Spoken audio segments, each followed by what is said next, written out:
네, CSTS 자격시험 특강을 시작하겠습니다. CSTS 준비하기 위해서 많은 항목들이 있는데, 그래도 그 중에서 가장 중요한 부분이 이 테스트를 잘 디자인하는 거, 이 역량이 굉장히 중요해서 오늘은 소프트웨어 테스트 설계 부분에 국한해 갖고 그렇게 특강을 진행을 해 보겠습니다. 여러분들 이미 자격증을 딴 사람들도 있고, 이번에 이제 8월 달에 자격증을 따려고 이렇게 공부하고 있는 친구들도 있는 것 같습니다. 여러분이 합격하게 되면 받게 되는 그 자격증입니다. 그래서 CSTS, 그래서 소프트웨어 테스트 전문가, 그리고 이제 국가가 공인하는 자격증서다. 그래서 우리가 국가 공인 자격증이 되어지게 되겠습니다. 이거는 특히 일반 등급이 있고, 또 이제 여러분이 일반 등급을 취득하고 현업에서 실무가 3년 정도 숙달되어지면은 그 다음에는 이제 고급 등급에 여러분들이 도전해 볼 수가 있겠습니다. 오늘은 그 가장 기본이 되는 이렇게 일반 등급에 대한 그 시험 준비를 어떻게 해야 되는지 이렇게 한번 특강을 진행을 해볼게요.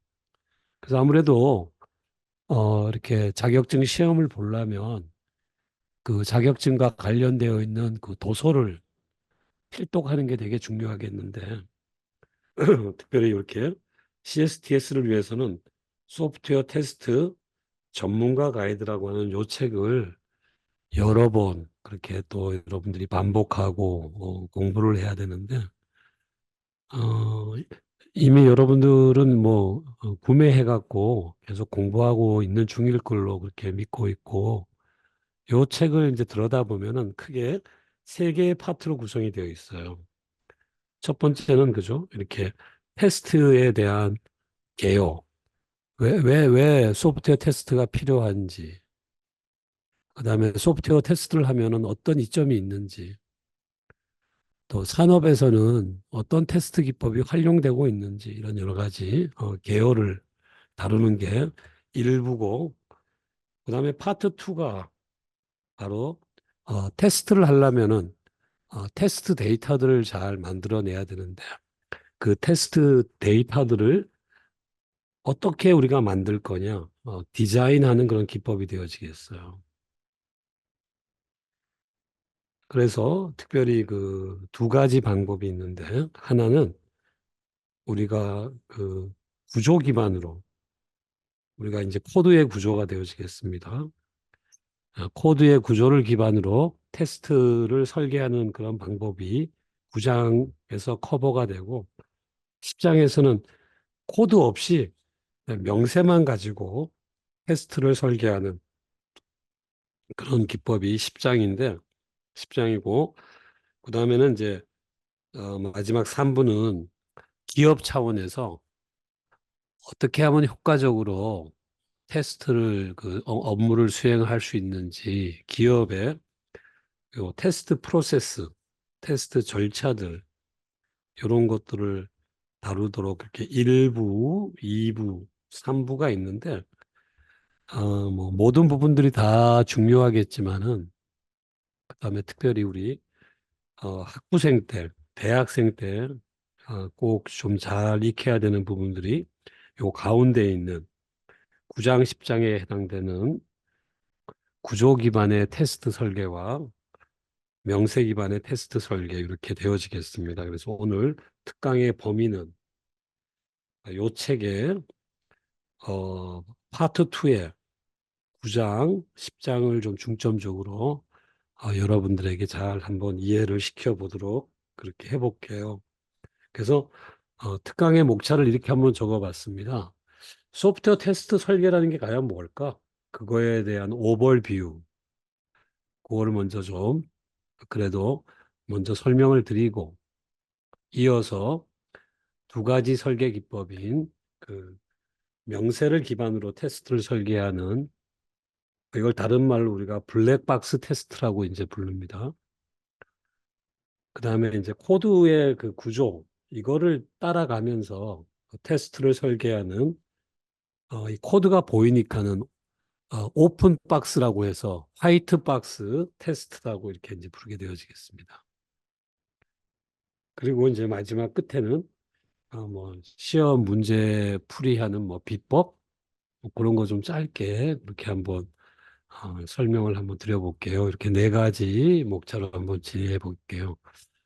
자, 오늘 오랜만에 방학 때 이렇게 줌으로 만나게 되는데 먼저 이렇게 좀 상호작용을 좀 먼저 해볼게요. 여기까지 잘 따라왔는지 한번 우리 잠깐 채팅창에 한번 좀 반응해 주면 좋을 것 같아요. 여기까지 잘 따라왔는지 한번 제가 좀 확인하면서 진행해 볼게요.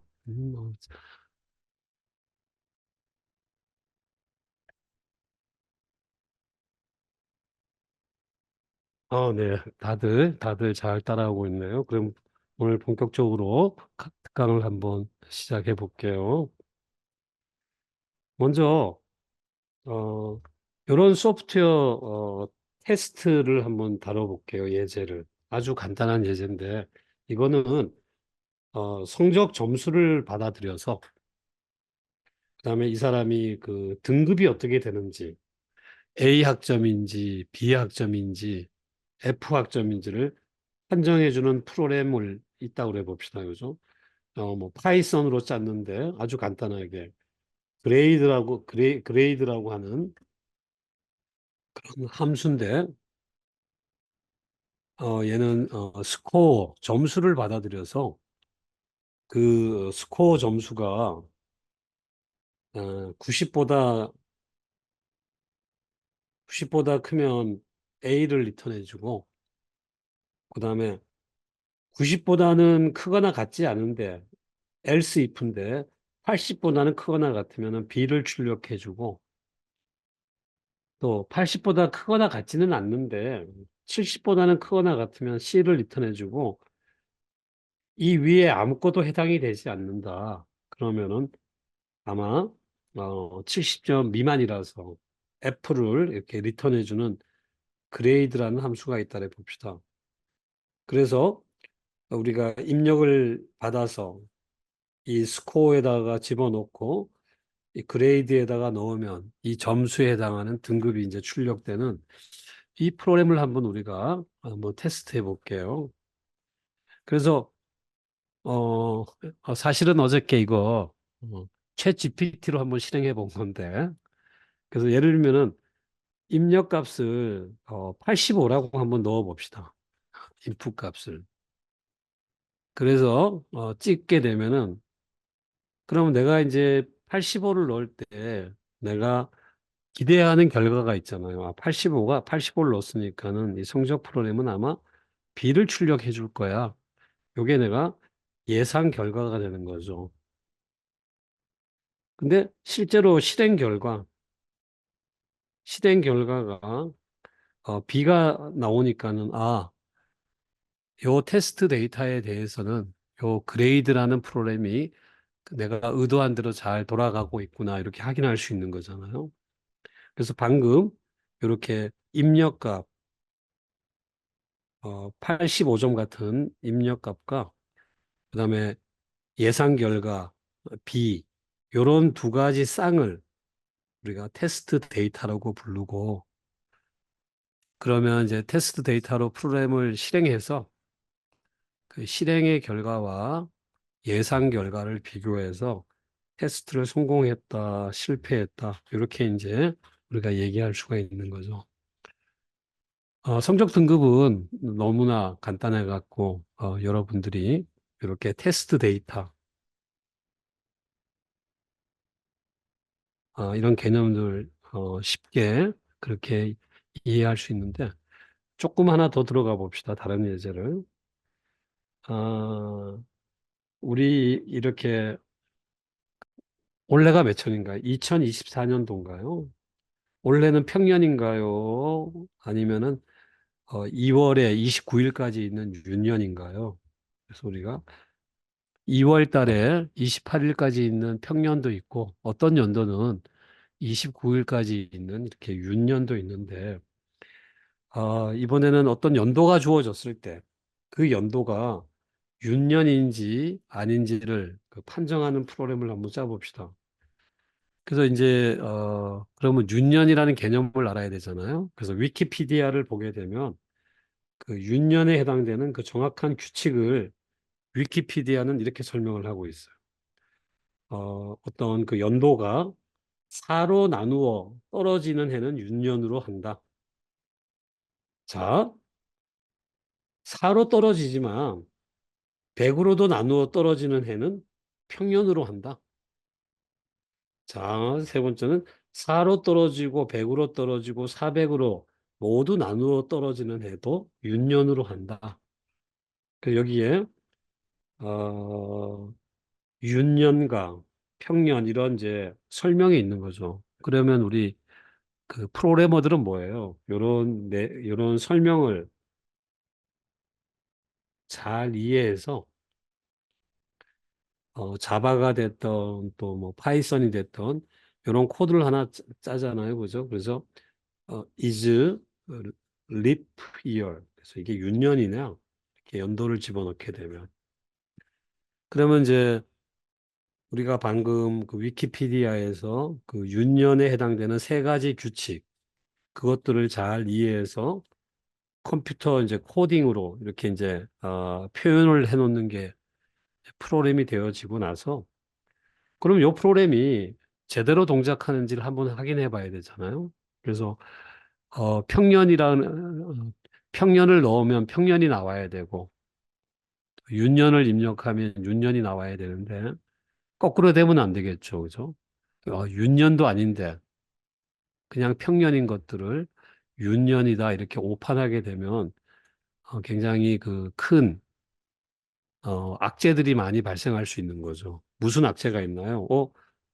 2월 달에 어, 만약에 윤년이면 29일까지 하루 더 우리가 더 카운트를 해야 되는데 이거를 잘못 그 프로그래밍으로 판단하게 되면 하루를 까먹게 되는 큰 그런 사고가 발생하고 있는 거잖아요.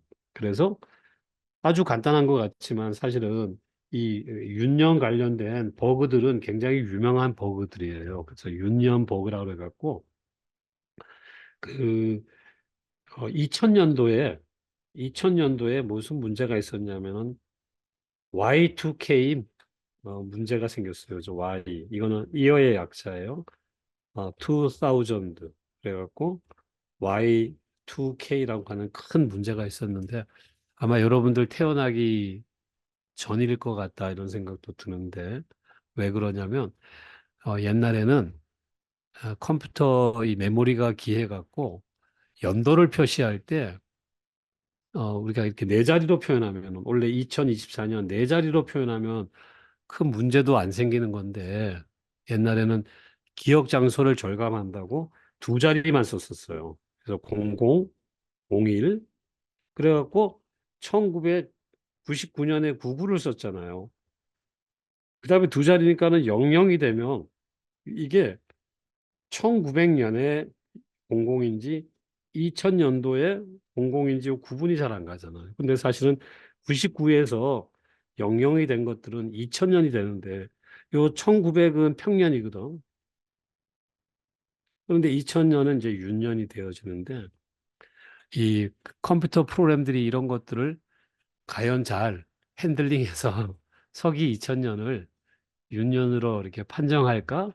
그런 게 굉장히 큰 그 이슈여서 그걸 우리가 Y2K 프로블럼이라고 불렀는데 결국은 어떤 부분에서는 28일에서 29일을 건너뛰고 그냥 바로 3월 1일로 이렇게 오인하는 이런 것들이 있어서 이런 윤년 버그가 우리나라에서 그 KBS 뉴스에도 이렇게 소개가 되었는데 이게 언제예요?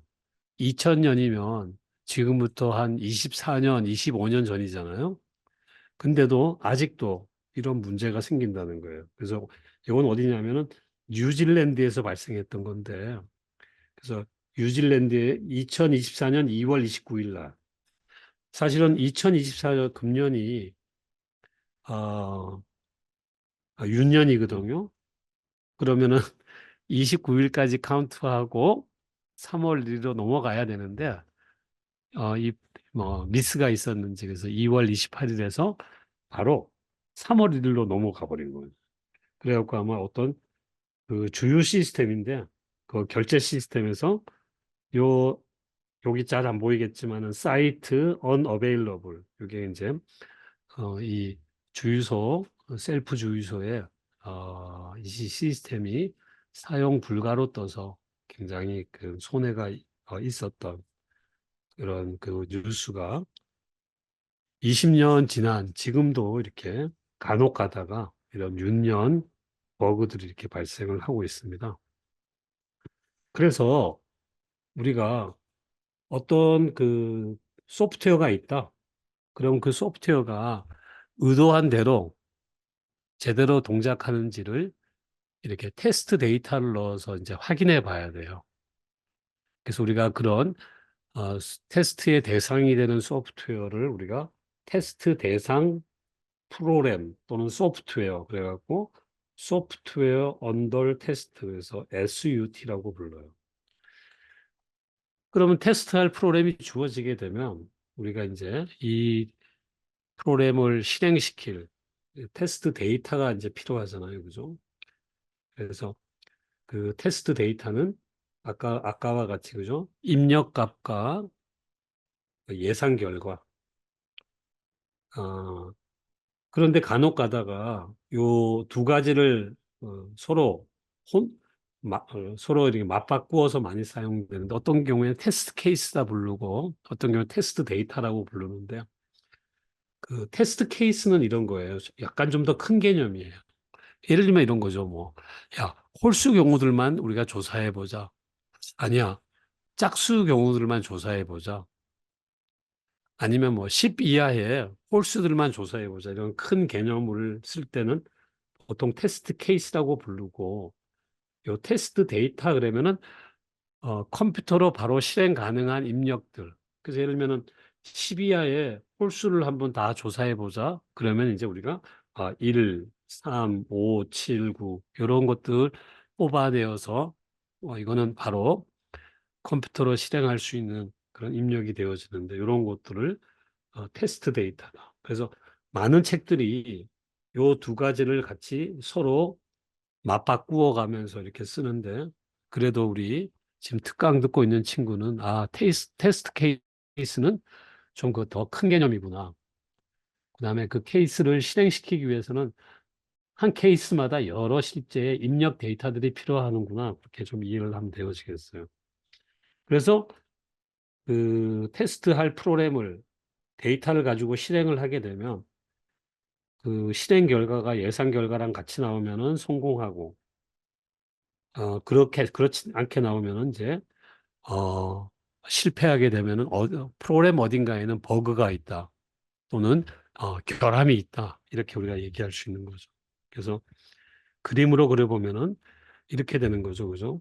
여기가 이제 내가 테스트 하려고 하는 그 소프트웨어 대상이에요. 아까 영어로 얘기한다면 소프트웨어 언더 테스트 이게 되어지는 거죠.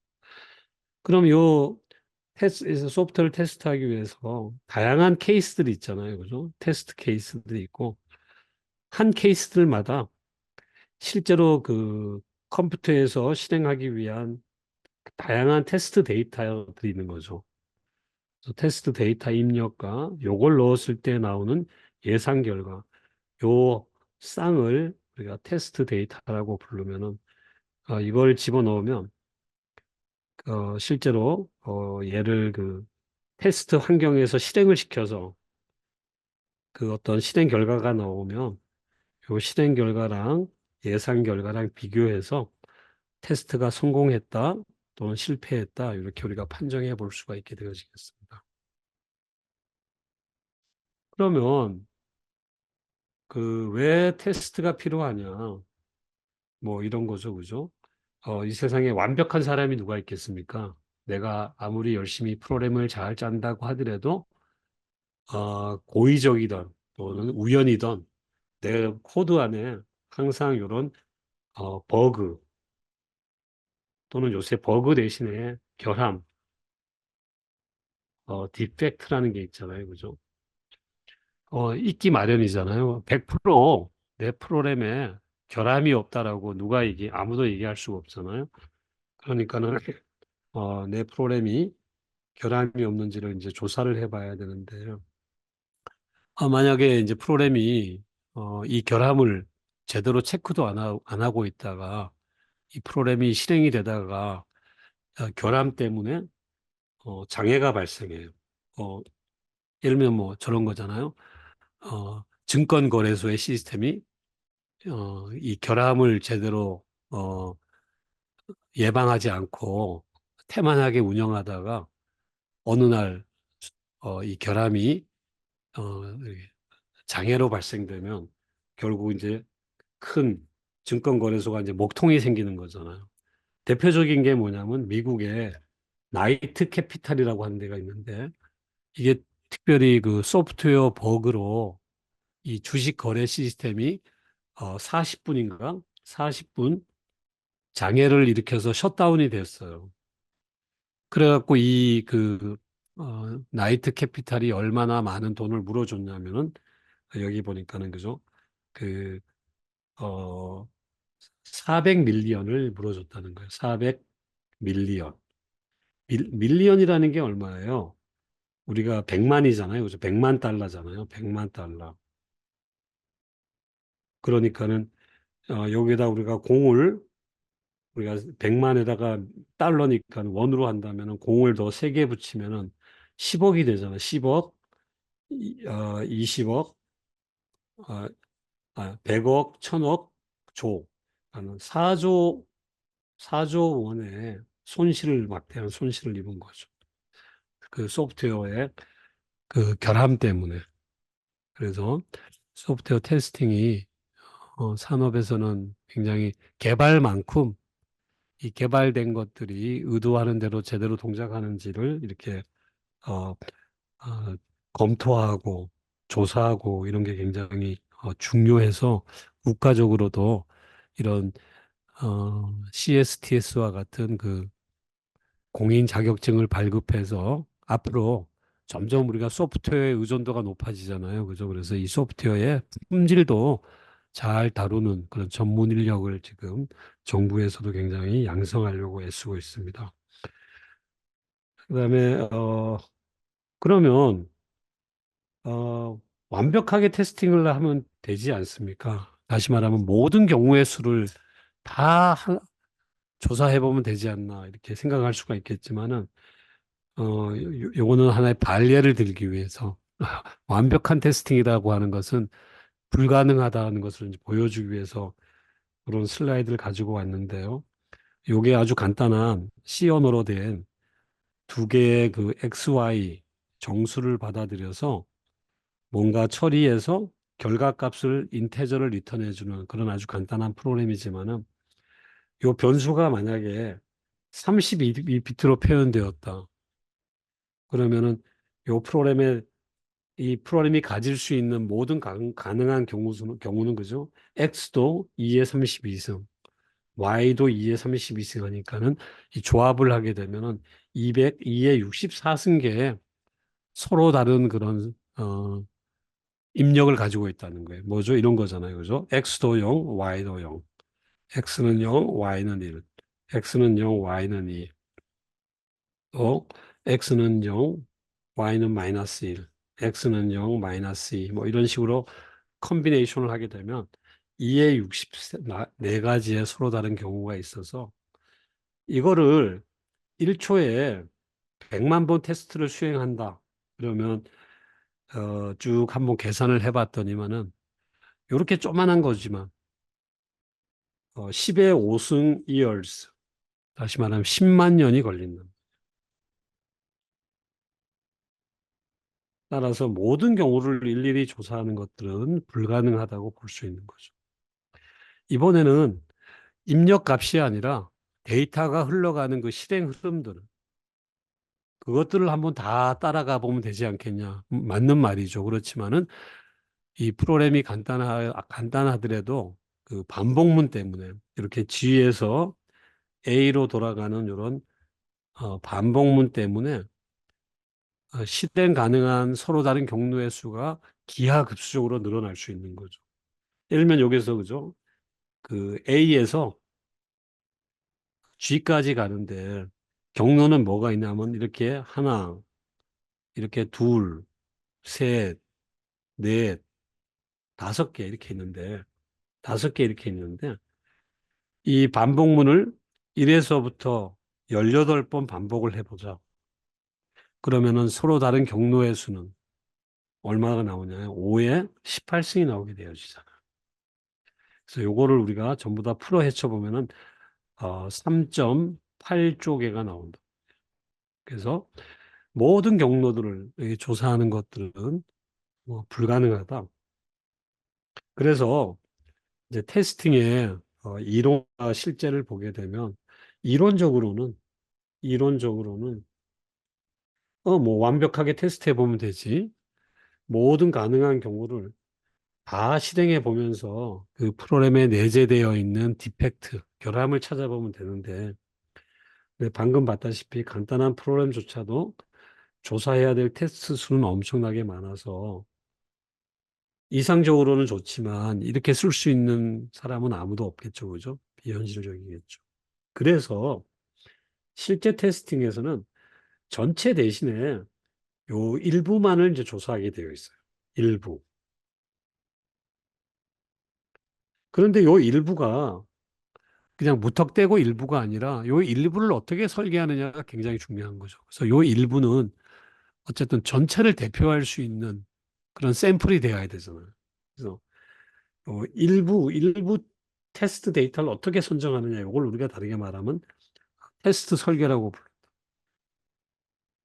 그래서 우리 아까 어, 간단한 프로그램인데 그죠? 어, 인테저 x, y를 갖고 있는 프로그램의 모든 가능한 입력 집합이 2의 64승이란 말이에요.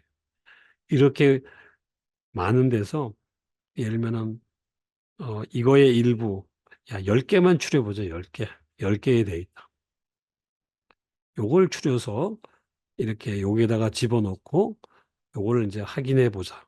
그럴 때 요 10개에 해당되는 요 데이터를 어떻게 만드느냐. 이걸 우리가 테스트 데이터 설계라고 부르고 이거를 소스 코드를 보지 않고 뚝 이렇게 그 박스를 닫아놓고 하게 되면은 이거를 우리가 블랙박스 테스팅, 명세 기반 테스팅이라고 하고 반대로 그 박스를 열어서 어디로 얘가 흘러가는지 그 흐름을 쫓아가면서 그 소스 코드를 이용해서 데이터들을 설계하면 구조 기반의 테스팅이 되어지겠습니다.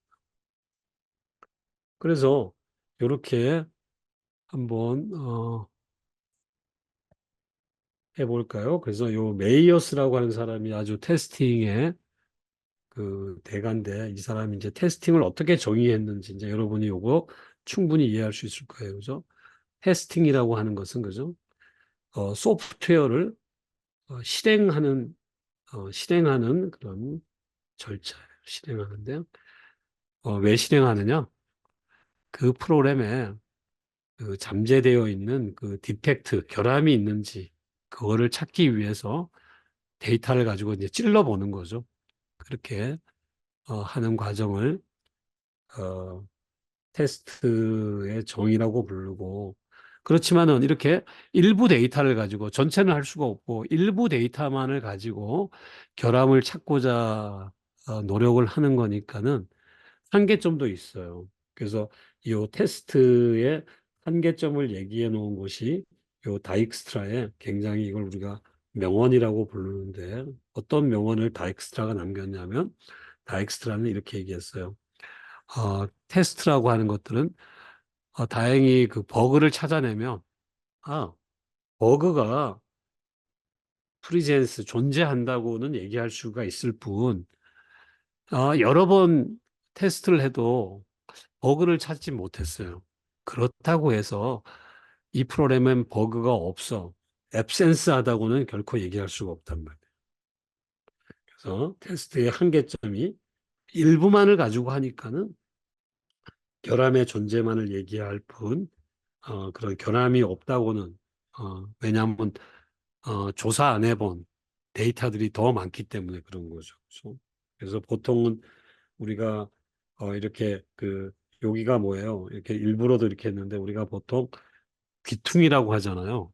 코너 케이스, 버그들은 사실은 저 숨어 있는 게 많거든요. 그런데 이제 몇 개 이렇게 주요 길목만 조사했다고, 야, 이 프로그램에는 버그가 없어. 이렇게 얘기할 수가 없고, 조사 안 해본 경우들이 훨씬 더 많다는 것, 그렇게 꼭 기억을 하면 좋겠습니다.